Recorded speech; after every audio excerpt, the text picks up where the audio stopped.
คำเตือน คลิปวิดีโอนี้สร้างขึ้นเพื่อการศึกษาและต่อยอด ผู้ชมที่มีอายุน้อยกว่า 13 ปีควรได้รับการแนะนำ ขอบใจหลายๆเนาะที่เข้ามารับชมเนาะ จากนี้ก็จะมีตัวดึง แล้วก็ไกก็เป็นอันเจ้ากับสบายดีกล่าวทักทาย FC ทั้งหลายเนาะ ตอนนี้อยู่กับช่องแซมชาแนลเนาะวันนี้สิมาต่องานเนาะต่องานชุดลูกเลื่อนเนาะก็จะมาเฮ็ดบูทเนาะบูทใส่ตัวนี้เนาะ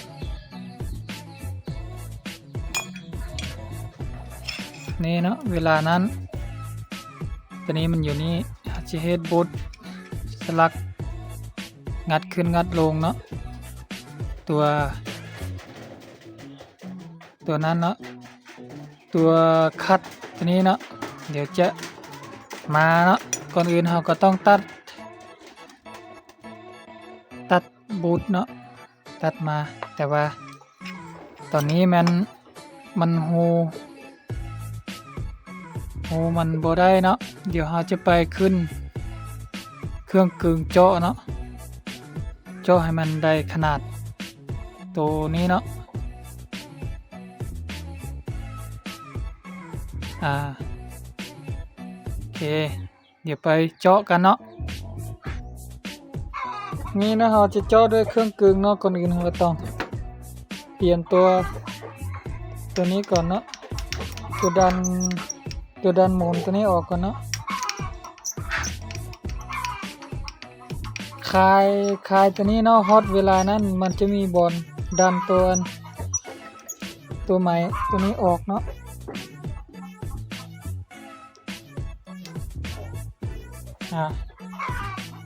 เปลี่ยนตัวนี้เข้าไป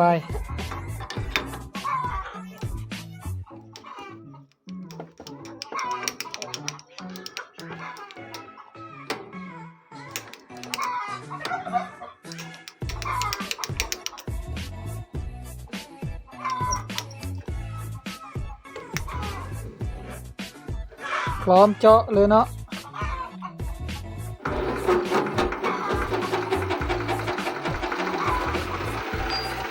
ที่หอ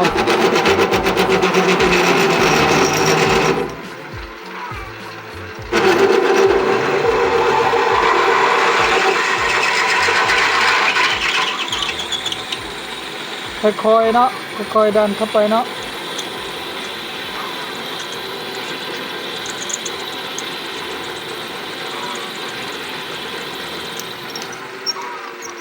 ถ้าฮ้อนหลายเนี่ยหยอดน้ำมัน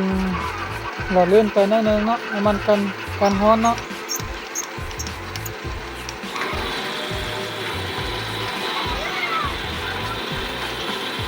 มีตัวนี้นี่มันจะได้ศูนย์เนาะใช้เครื่องกึ่งเจาะนี่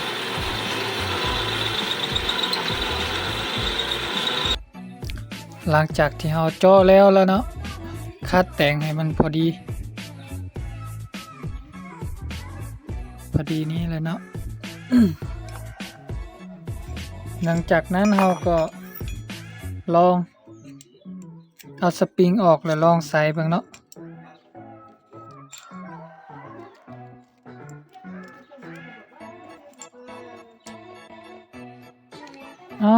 ก็ประมาณนี้เนาะตัวนี้มันตัวที่ว่านั้นเนาะมันมีอีกแบบนึงก็คืออันชุดข้างล่างนี่มันจะติดกับชุดลูกเลื่อนเลยเนาะแต่ว่าตัวนี้มันเป็นระบบแบบอิสระเนาะที่อยู่เวลาเฮางัดแล้วมันหมุนตัวนี้เนาะ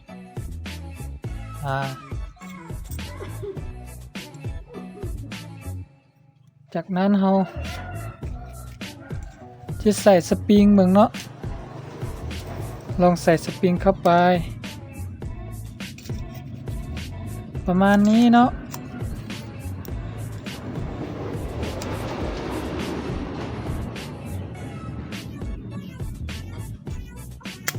นี่เนาะหลังจากนั้นชุดกระแทกเดี๋ยวจากน้อยจะเอาตัวนี้นี่น่าจะต้องตัดบักตัวนี้เนาะ แล้วจะเฮ็ดจะเฮ็ดตัวดึงเนาะตัวดึงก้นมันเนาะประมาณนี้เดี๋ยวเราจะเฮ็ดตัวคันลังเดี๋ยวเราจะเฮ็ดตัวคันลังแล้วก็จอด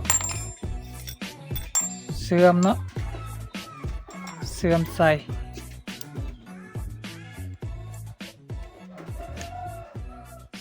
อย่างนี้เนาะตัวนี้น่าจะ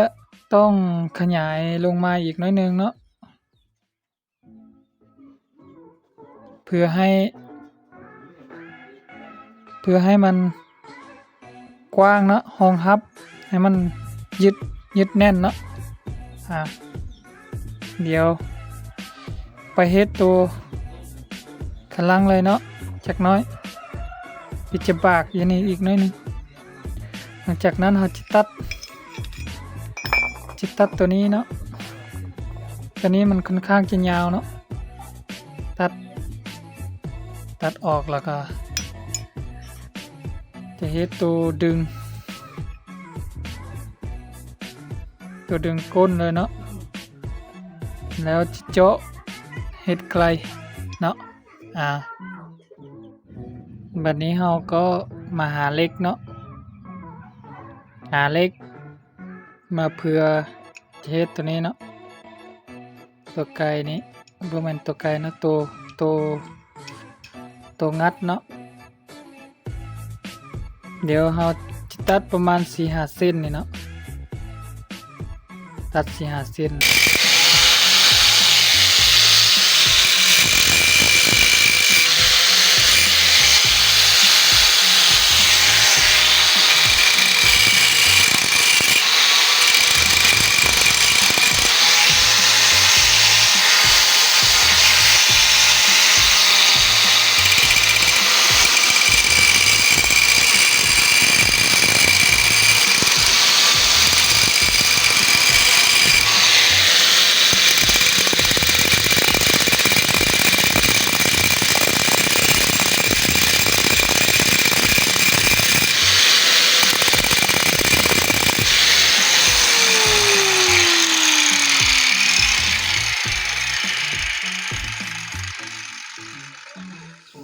ประมาณนี้เนาะ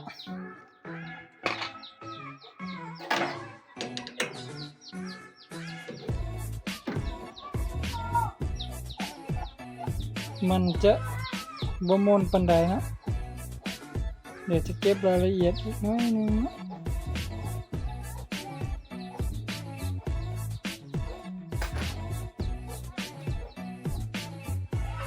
หลังจากที่เกียร์แต่งเนาะจะได้ประมาณนี้เดี๋ยวทาเสื่อมตัวนี้เนาะเสื่อมตัวนี้แล้วค่อยเก็บรายละเอียดเนาะเก็บเงาเก็บยังเนาะประมาณนี้เดี๋ยวไปเสื่อมตัวนี้เลยเนาะ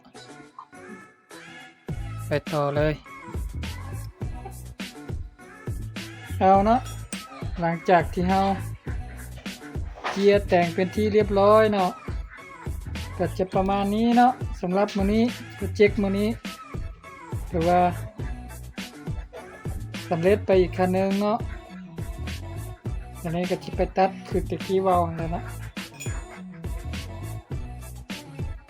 นี่นะเข็มแทง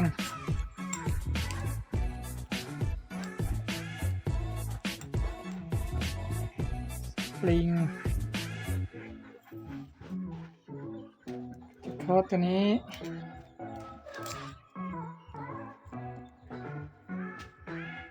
ก็เจาะคัดกับตัวนี้เนาะเดี๋ยวจะน้อยจะมีสลักคัดเนาะประมาณนี้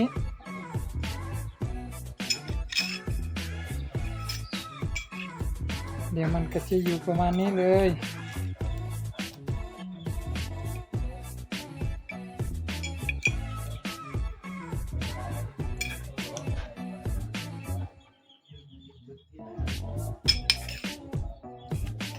ปั๊บปั๊บ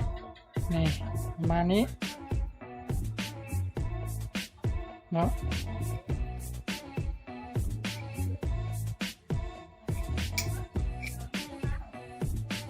ยังบ่ค่อยมีเวลาเฮ็ดเนาะก็ยังบ่ทันเท่าใดเนาะก็ประมาณนี้เนาะเดี๋ยวจักน้อยแล้วค่อยว่ากันใหม่เนาะแบ่งปันให้ FD เนาะ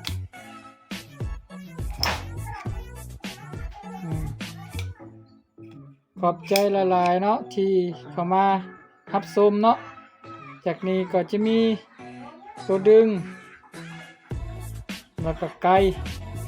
ก็เป็นอันสำเร็จแล้วเนาะตัวนี้นี่กึ่งมาฟิตเลยเนาะตัวลูกเลื่อนนี่เนาะฟิตเลยประมาณนี้เนาะเดี๋ยวก็จะมีใส่สปริงใส่สลักยึดแล้วก็มันก็จะนั่นเนาะก็ฝากติดตามต่อไปเนาะทานที่เขามารับชมก็เป็นอีกหนึ่งช่องทางที่เป็นแรงผลักดันในการเฮ็ดของข้าพเจ้าเนาะเวียกลายโพดข้าพเจ้านะบ่มีเวลาเฮ็ดเลย FC ทักเข้ามา